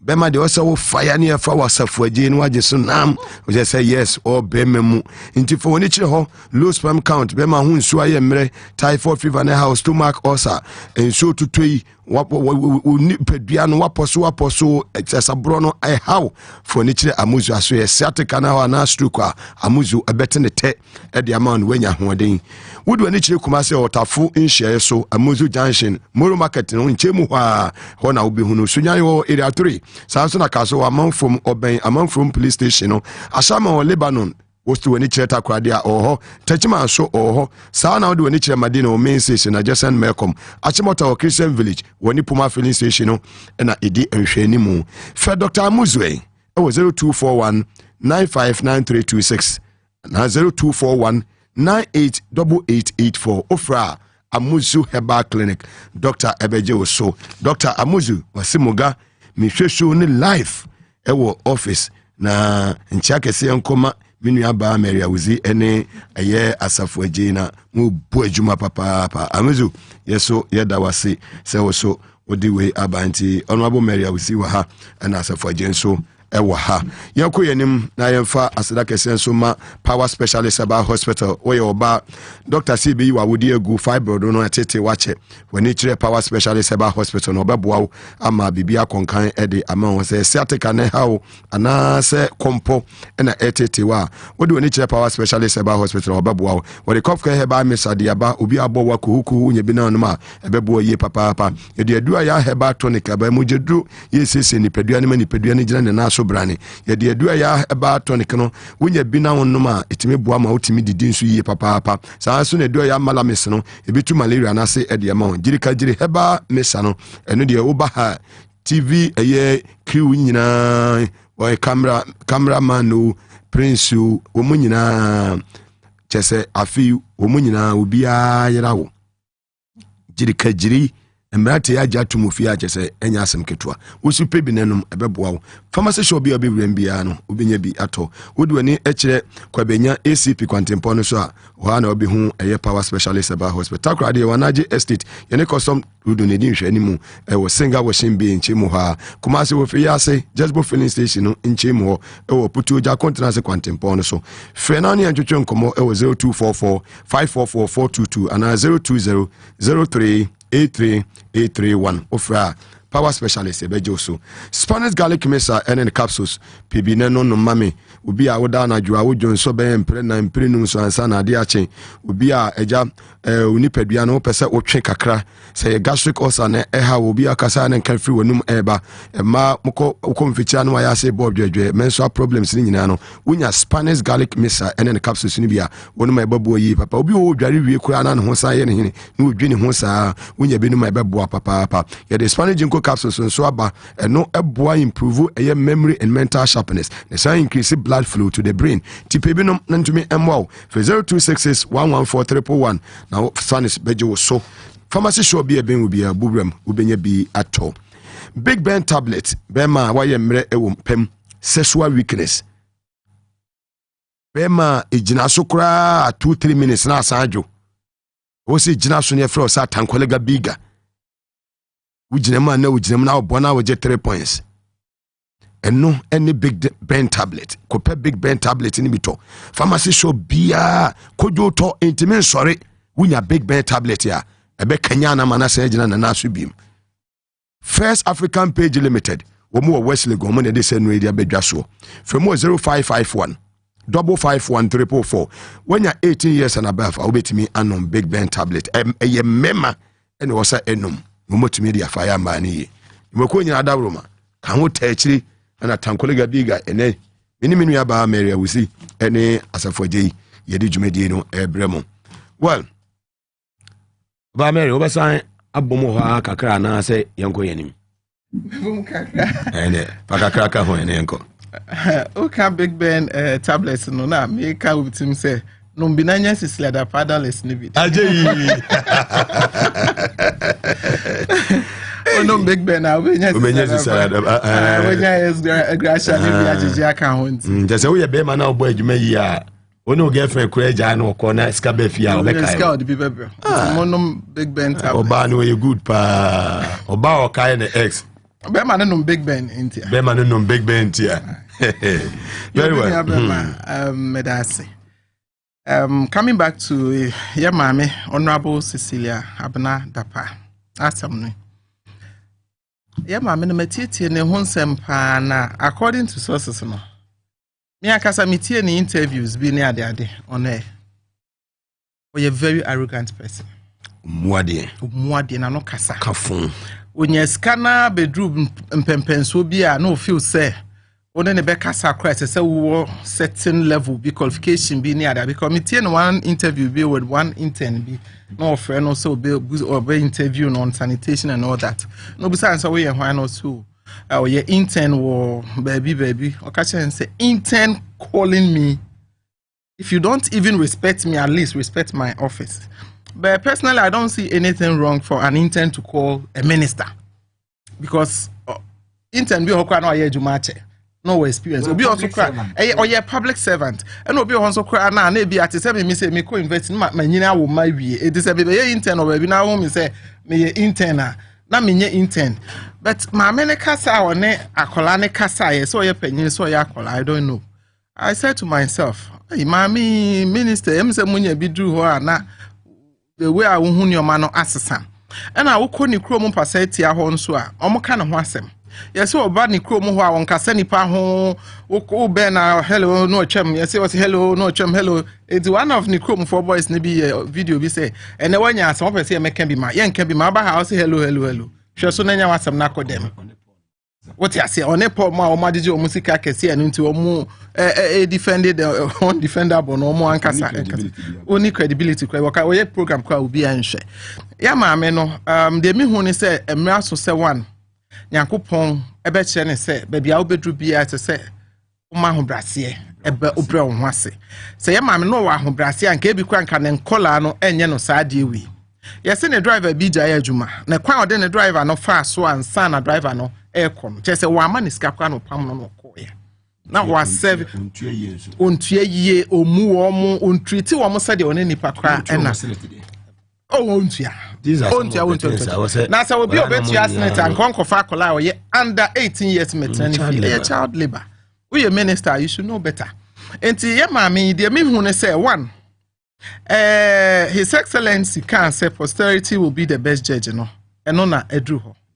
Number 2, na homa so Nyankopon say odom ahobrasiefo na we see a hand time for kwan. Ya ma Cecilia dapa na homa so bebebe no, and Nyankopon afa saa kwan no so abrenase because obetime nya wiase sika nyina but we hia ahobrasie. Ya ma no ma na ho so dodo. Ena Nyankopon afa saa kwa we so abrenase se nyame na opese obre ne ho ase na Nyankopon so pese John Mahama asema wo kan ye no nyame vindicate na ankasa asem we se ne right sense of man wo ye minister wo wiya sika ban sika enya wo de enya wo sweat na anka wo bia ba betwa slide of the national cake awapaje ni nyina akosi fia anka do you have to go and report the case to the police station Nyankopon na opese obi ogunani mu ase na obi Ghana fo nyina ni se John Mahama was a better president than Nana Akufo-Addo. One of the shielding and corrupt ministers are on one case or more pesca nenso or boa or McLaren agent or yes edgeman. And Tia Mrs. Siladapa, me dear me can't channel, Sikana one of them honor. And $1 million. One. And yet Nemami, it is one of the ministers, I think Kukufu was saying Nemami winning somebody. Ghana will be born somebody 1 million. Kofi Annan kwa nya ses kana we asim countries nyina ba ye secretary general eti wo kasa sa me se ngofo mu Ghana fon kwase afana so be dina TV so aka se ne maame ewu ne papa ne bini ewu enti wonya $1 million David na Nancy Akuna Elizabeth wuye kura wono ko benya $1 million David na minister mu a wabetena former MP wabetena TV so na o ka asem se ya no mo fi se ya na ye Jimmy for na ye nkwaza for bet o mo mom na o mo kasa sa ya no mo luki se as o mo nim nyansa na sebe o mo ti o e ka ensem ansa se o mo ka ye maame no baby edu no kesenka aban no apart from so resign no aban no yi ne ma se mra ne ne nyadan enti na nke maame ne di ka kwa mepa Ghana fo nyina achew se mepa machew me conduct no ma anye ne yie enti mepa machew me ankasa me de me ho ba mama me ho kwan ya hwehwemu ne nie be se ne omo try to justify ye maame ne sika ne de omo eye no omo nya sense na mo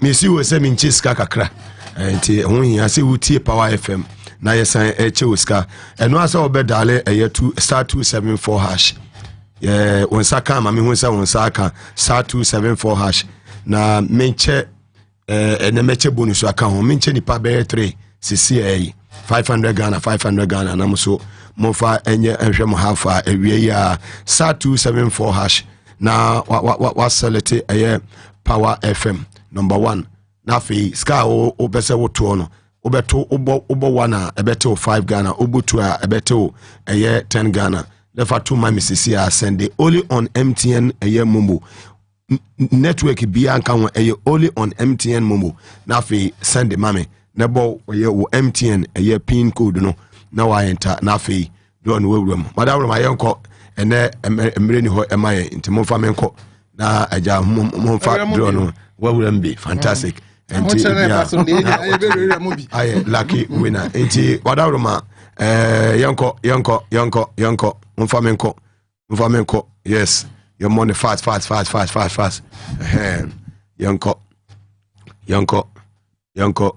yanko yes afi dana no mame picking numbers nessa *274# akwa go before so say 500 Ghana no check your phone no so ehwe afi yes anko second one they say na daji ni poso 500 Ghana na be go phone no so check it say oh you lucky we na obenya message say afi mi wi a na yesan echo *274# yanko select Power FM we select Power FM we are say 5 Ghana now to abo 1 say odi 2 na tuma benya 10 Ghana no abo 2 eno ano no afei mo fa me ko draw no so mo ya fidie ne mame na ye nche ne ntem ema wo mo yenko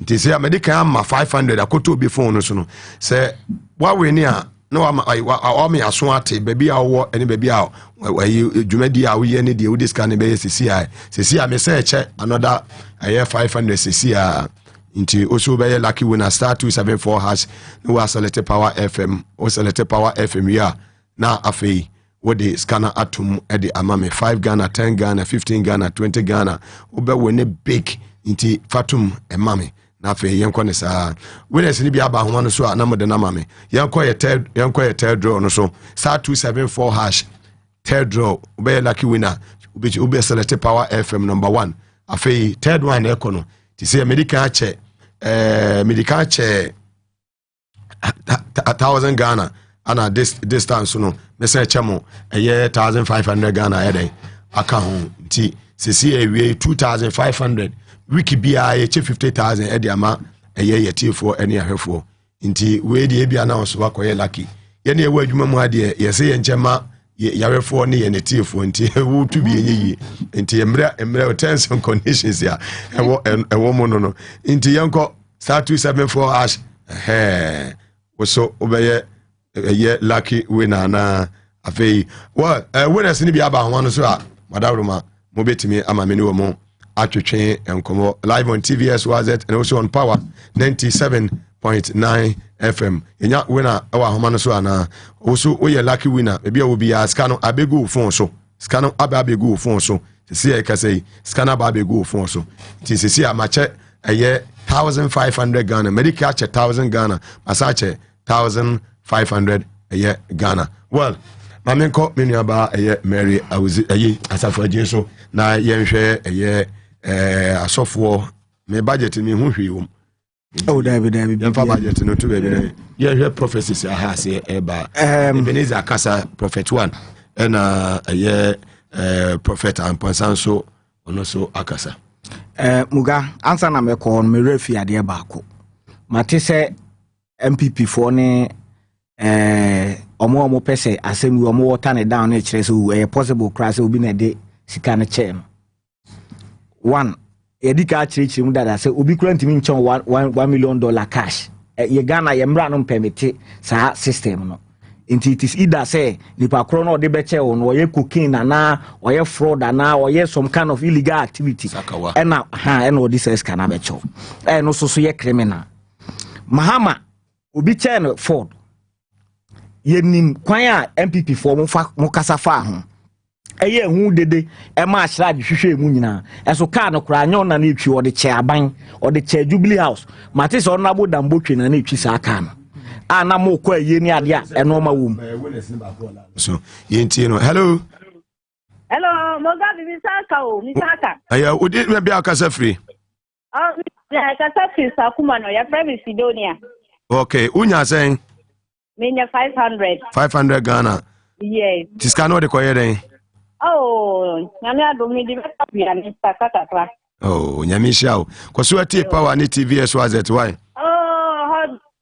morning to night na mi wo fantastic ebedasi well nyame shiao bebre zabaje yanko Mahama bi chen Ford ye de commercial so nhwehwem ema car na ewi ase kura no na dambotwe ni twika no amokwa yi a enum na modi monu ane ne mo ayi kura san gu ene ade enti se yakohu sika we obi dem a ntimi metena ma yese ye be water ne down ensi eto happen Mugabe me no na akoso na de ba ko ye me greatest suspicion say it is also possible say Akufo-Addo your announcement within the circle ni say me baba be ma haircut into wo sika da bank bi akoyi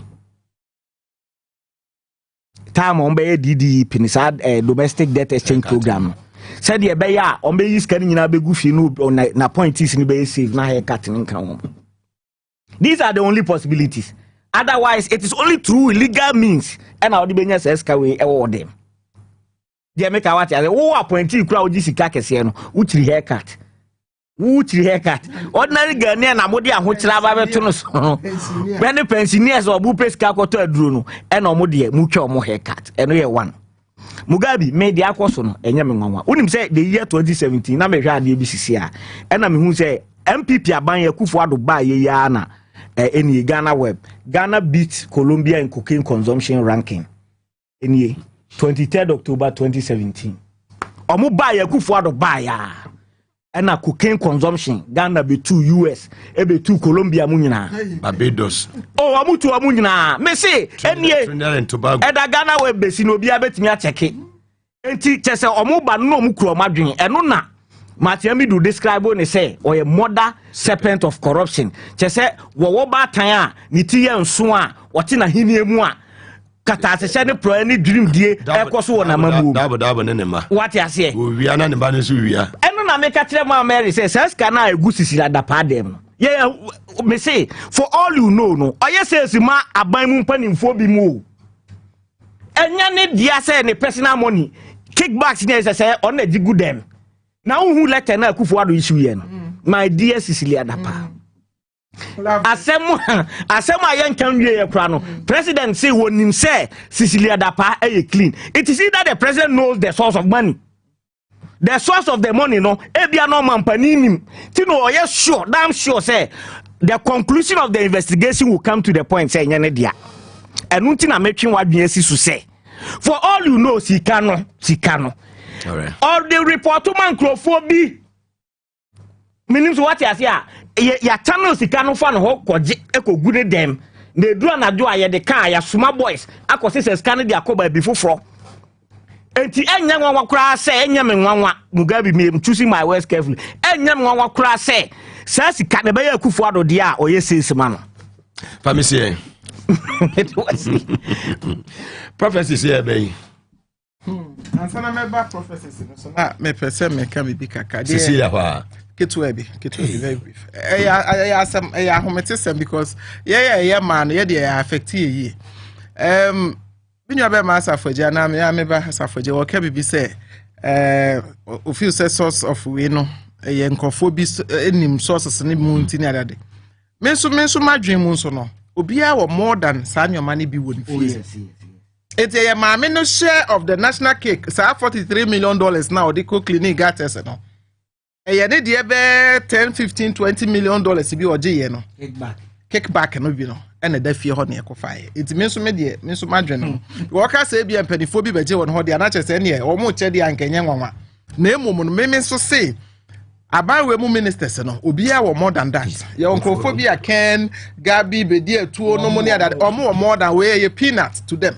enti sa sika we asema abeda ho say as a country bebre wo more than that to them no area boys area boys na say Mugabe wunim bi boys ya ye ni mo nam nkran bebre atoto fie bebre bi wo more than 10 houses from Massachusetts ne ade wo US ne ade a obi wo Canada obi wo US obi wo London obi wo Ghana ha de o matwa se de o ma ye kran to obi aso yire ne mante ha ai omo to dan na kese America omo obebre na so omo yire na omo mante ha o maso omo no asemi e bobo ba menua ena na obi tia me na so say Cecilia Dapa se mi ba yi ya yes minister bi se was suspected ansha na special prosecutor aboboy rerem ko for mo hwe pressure na figa na for ba no e no pagya ni suitcase ba ko $1 gum no de ko si ni girlfriend na ni girlfriend so edeko e no so ho asem e be ba no no ya smart on ko report here because I side checking to you me mama mo break you bet me cry encourage say minister bi abre obe $200,000 kra o fa kra nkosi enti wo e be ya no afa say obi enka Ghana for ya bre say obi enka nti we side check wo say minister this ka bi abe jaw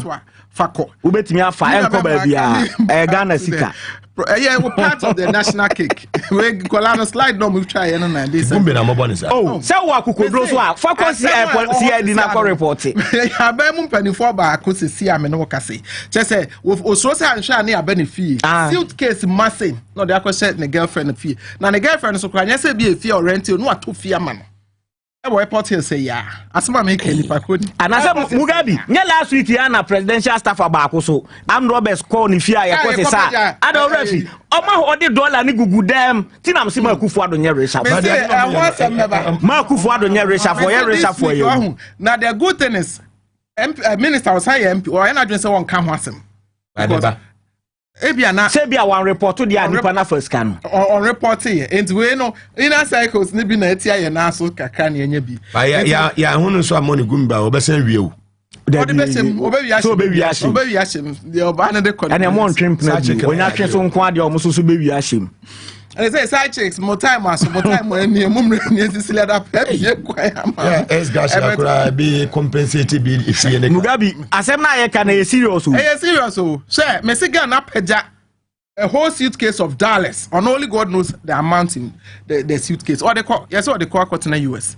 You're coming back to the prophecies. Say Opambo Ebenezer metie ni mahwe ni videos na akọ viral no na ye kan kukudufo omo eba prophecy mu a prophetic ministry omo de omo wo mu ache enya afi na obeka bibia me ye hu so ye Ebenezer opambo ye Ebenezer ada akwakope na wutie ne nkomhye na wo kana me metie ye na asema ye free nyame no mo se wutie a wo sen kura egu me hwe video na wo sen egu me inti me hu se asam no nye se obo ne sire mu ananse bibi no kan nyankopon ena ekasa ohu ade enso ena ekasa fa ne mu and at this time no so on tan hyen kom sa basa na menim sofo kese bi sofo pon bi meti ha kra me ye yi me hu so send me message wo mo ankasa sofo bi wonne me atena se wo dem akasa che me se maame ka che Yewura John se me se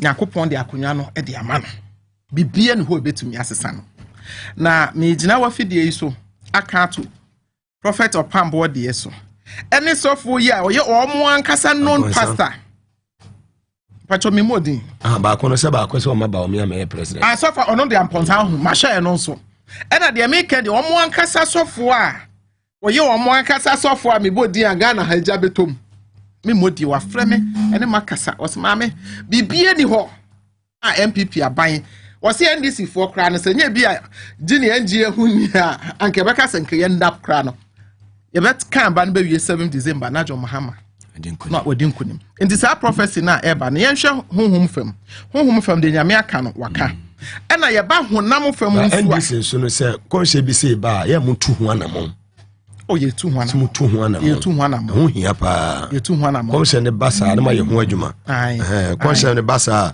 na mo tumi ye ho adwuma ye tu ho anamon all right but your mama no nsi kakra ye hwe honhom fam a nyame adifo enye wo monko a ye wo malamfo ye wo traditionalist a wo monso egu nsa a wo monso ka ye wo ahemfo a wo monso de wo monfam honhom fam nso eka omo de ne de omo anya akokodro de ababo nti ebi no mo ho a omo suro ba bi omo tie ne ba bi omo gina ne ba bi omo djuma bi ne ade ade nti na emom honam fam nso ye mra honam fam because we say ye wo honhom fam ene ye wo honam fam ye ba honam fam na politically MPP the omo ye no ene said the omo ankasa sha se keep hodu sika no bibi a che se omo ko opposition na omo akwa akodi wo musika ene ye nhwe the reality of the Ghanaian economy your life ye botom ne hwe botom to aba ne sa ne omani nyina se wo ka ne nyina de bomu a bibia sisi so se ensesa ye bi ba omo ankasa MPP for no mahu said the omo can breaking the 8 no but me as say it is possible I don't know one can say oh we are breaking 8 nada very well it's not possible for them to break it they say to Mugabe who ko friend alaji anan buofu they say who friend alaji ba omi anan buofu friend chama minim de na papa wa ko meka ne ye friend wa alaji they say kro de aboaja kan ho osada Thomas Abane Adama say as a former deputy Ashanti regional communication officer and honorable Mary Awuzi former deputy Ashanti regional women organizer and mini omo edi dwumadi ene nyame admo china mini KKD ebehia ewo dwumadi so ona ye me guest for tomorrow tichina chano so say odi we fidie ne beto a na KKD ye ne edi o ma we ho enkomo kata ase chane proye ye kwaso ma ye budget bi asem ne ye ba beka hwa ne ye ba bebo mamunyina amonitie no si akase ebo ene to aso ebo no nso a battlegrounds was beba nyame asomdwe nka munyina